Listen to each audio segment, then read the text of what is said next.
Esta semana no Paraná S.A., o professor Oriovisto Guimarães, que desde a fundação em 1972 até 2015, conseguiu construir junto ao seu grupo de associados e colaboradores um projeto de grandes dimensões na área de editoração, educação e informática. Bem-vindo ao Paraná S.A., professor Oriovisto. Muito obrigado, é um prazer estar aqui com vocês. Professor, abrindo em marketing, em 72, o Samuel Lago foi quem sugeriu o nome e o sinal positivo?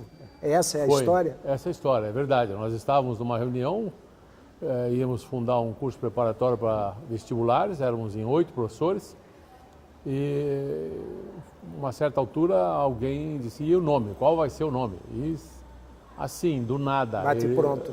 O Samuel falou, positivo é um bom nome. Eu digo, então tá bom, vai ser positivo. Pronto, e ficou sendo positivo. Não houve nenhum grande brainstorm, nem nada disso. Foi uma coisa extremamente espontânea. E a sonoridade da marca é fundamental e o símbolo, então, saiu mais fácil ainda. Foi o Retamoso que fez o símbolo na época ainda, no tempo da PAZ, que é uma agência bem antiga aqui era o José Zeno Otto, que era o dono dessa agência. Professor, falando em gestão e depois vamos entrar em educação. Um líder deve ser uma pessoa confiável para conseguir criar seguidores, deve ter conteúdo e como foco principal gerar resultado e entregar, que é o motivo dele ter uma posição, um cargo, benefícios e salários diferenciados nas organizações. É conhecido por todos que trabalharam no grupo e que estiveram junto com o senhor, do seu talento e instinto natural para a liderança. Ela facilitou muito toda essa empreitada na sua vida? Olha, eu acho que nessa vida todo mundo nasce com alguns predicados e com alguns defeitos, não é? Isso eu acho que é inerente ao ser humano. Cada um de nós tem as suas características e alguns nascem com uma voz maravilhosa, outros têm um dom incrível para matemática, outros para piano e assim vai. Cada um de nós sabe fazer alguma coisa ou tem maior facilidade para fazer alguma coisa e eu diria que cada um de nós pode tentar aprender ou treinar, não é? Para desenvolver as suas habilidades. Em alguns casos teremos mais facilidade com uma coisa do que com outra. Se eu tivesse que ser pianista, por exemplo, eu seria um horror, não é? Porque eu não tenho a menor habilidade para tocar piano. Já tentei algumas vezes e desisti solenemente. Essa questão de liderança, eu acho que é muito uma questão de você se colocar no lugar dos outros. Ser capaz de não enxergar apenas o seu interesse, mas enxergar o interesse das pessoas que constituem a sua equipe. E vão desde os interesses materiais até os interesses psicológicos. Hoje o Grupo Positivo conta com mais de 9.500 colaboradores. Uma das grandes dificuldades do mercado, dentro da gestão estratégica de empresas, é estabelecer até onde rotinas e processos ITI geram o resultado e atingem a meta e até onde um foco agressivo em gestão de pessoas em T&D pode ser maior do que esse universo, igual ou menor. O Grupo Positivo sob gestão de pessoas, processos e sistemas, como é que vem equilibrando isso ao longo dos anos? Olha, todas essas ferramentas existem em todas as empresas e todas elas são extremamente úteis e importantes. E você vai ter momentos que vai prestigiar mais a questão da TI, mais a questão da aparelhagem, até porque para isso você tem que ter recursos, tem que ter disponibilidade de recursos financeiros mesmo para investir nisso, que acaba sendo caro, às vezes é bastante caro. E eu diria que o tempo todo a questão da gestão dos recursos humanos, de manter a equipe motivada, de fazer com que as pessoas comprem os desafios que a empresa tem, essa é permanente, essa é uma coisa que não acaba nunca, não é? E aliás, uma empresa que não tem desafios, uma empresa que não está tentando coisa nova, uma empresa que não motiva os seus funcionários, se ela quiser parar de crescer, eu acho complicado. Eu, particularmente, não acredito em empresas que param, que chegam num patamar e param. Eu acho que só tem 2 tipos de empresa, ou as que estão crescendo ou as que estão diminuindo. Pegando o que o senhor falou sobre distribuição de lucros, o dividendo, né, que sempre é uma meta do investidor, do acionista, do sócio-gerente. Muitos transformam isso em barco, helicóptero, carro, chácara, avião, viagens.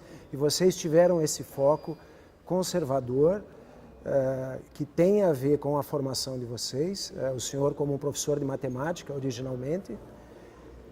Esse foi um grande diferencial. O outro que o empresário sofre é tentar estabelecer uma conta de matemática básica, que é fluxo de caixa e capital de giro. 2 cenários que têm arruinado grandes corporações. O senhor concorda que essa visão, o positivo, teve desde o começo? Então, quero te contar uma história que eu sempre conto, porque eu acho ela engraçada. O tempo todo, enquanto fui presidente do Grupo Positivo, sempre que eu ia a uma festa, um aniversário, um casamento, sempre tinha, ou num evento empresarial qualquer, sempre tinha depois os comes e bebes, e sempre tinha alguém que chegava perto de mim e começava a me alugar dizendo o seguinte: se eu fosse você, eu faria isso, eu faria aquilo, eu abriria mais 2 universidades, não sei aonde. Teve uma vez que queria me convencer de abrir um posto avançado na selva amazônica para fazer pesquisa de novas fronteiras sobre a riqueza vegetal que tem na Amazônia. Enfim, sempre que eu ia caminhar no parque, até hoje eu vou caminhar no parque, volta e meia chega algum que encosta e diz assim: eu tenho uma ideia fantástica que o senhor tem que realizar para mim, porque com o Grupo Positivo dá para fazer isso, dá para fazer aquilo. E eu sempre respondi a essas pessoas uma coisa muito simples: eu não vou fazer o que você está me dizendo, porque o meu patrão não deixa. E as pessoas perguntavam: mas como? Quem é o seu patrão? Você não tem patrão, você é o presidente do grupo. Eu digo: eu tenho um patrão, e ele se chama cash flow. Quando o cash flow não deixa, eu não faço nada. Né? Ou seja, fluxo de caixa, empresa tem leis próprias. E se você contrariar essas leis, tem coisas que você não regula numa empresa. Por exemplo, você não pode pretender ter uma empresa que gaste mais do que aquilo que arrecada. Você não pode ter uma empresa que pretenda investir mais do que o caixa que gera ou do que o lucro que realiza. Ela fatalmente vai quebrar se você fizer isso.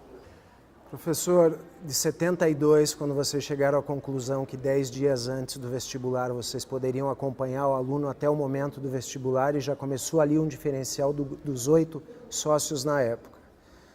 Até lançamento de celulares no mercado, todos esses projetos tiveram uma ligação com a educação e foram originários.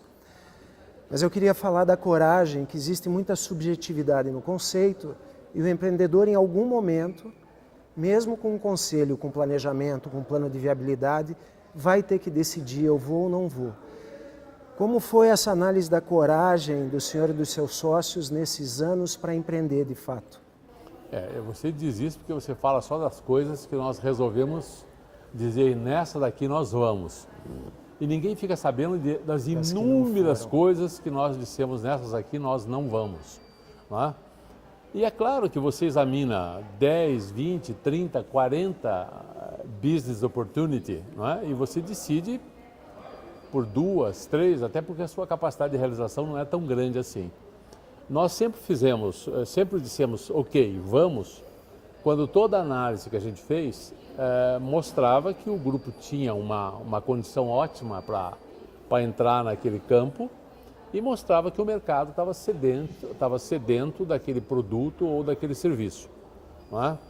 Todas as vezes que nós nos deparamos com oportunidades, e nos deparamos com inúmeras oportunidades, aonde julgávamos que nós não estávamos devidamente aparelhados ou em boas condições de enfrentar aquele desafio, ou então que nós tínhamos condições de fazer aquilo, mas que o mercado não estava requisitando aquele tipo de serviço, nós dissemos: não, não vamos.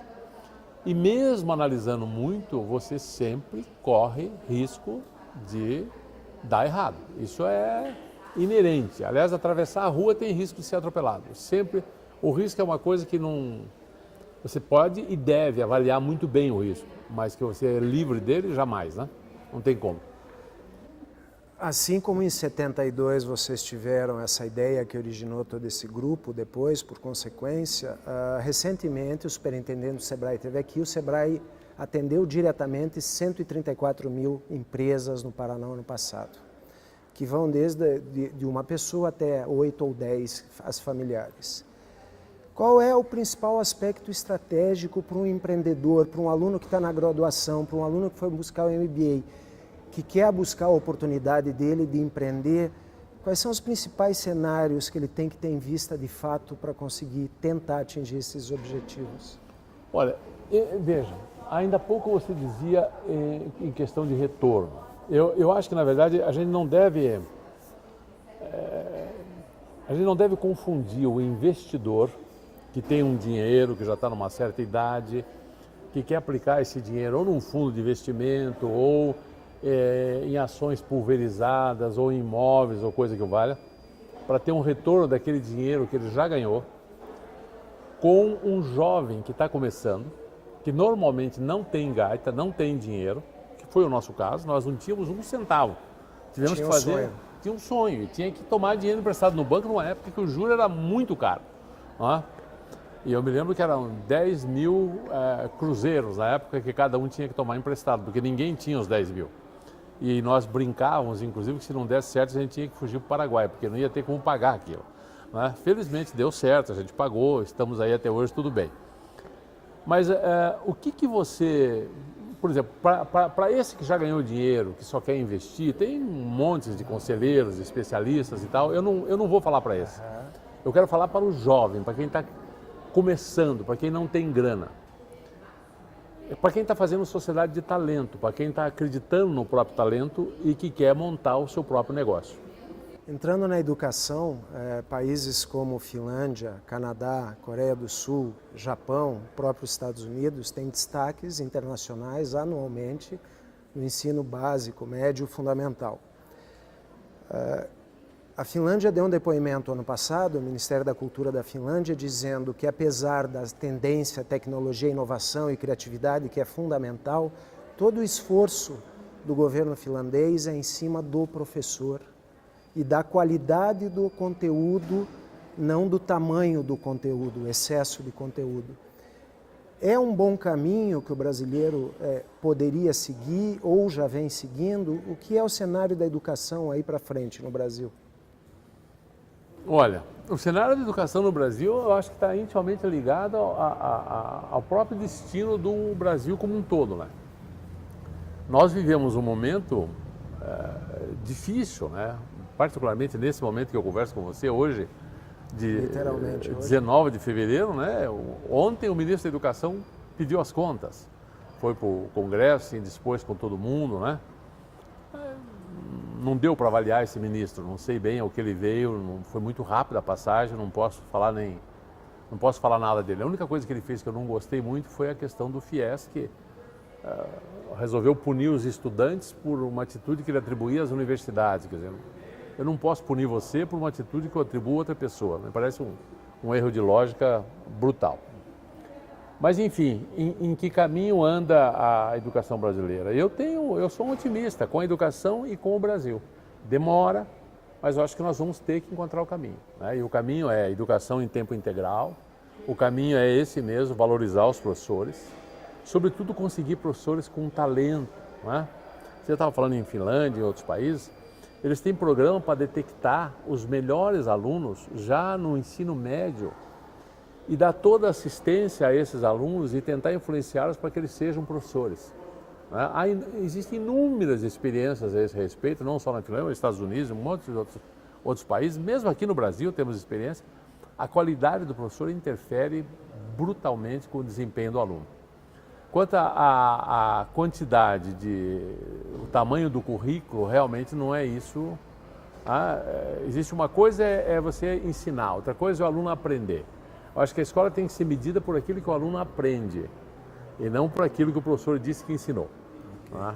E quanto é que o aluno pode aprender? Eu acho que a nossa escola de 3, 4 horas por dia é muito pouco, precisaria realmente ficar o dia inteiro na escola.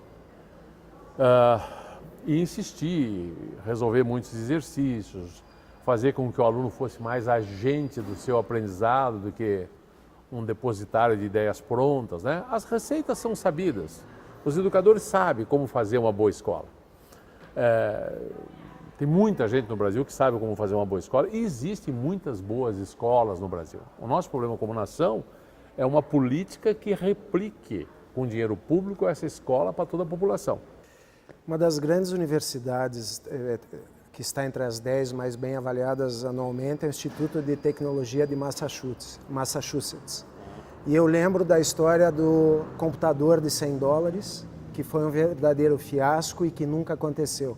Provavelmente virou mais um PowerPoint numa máquina, né? E que não teve vida.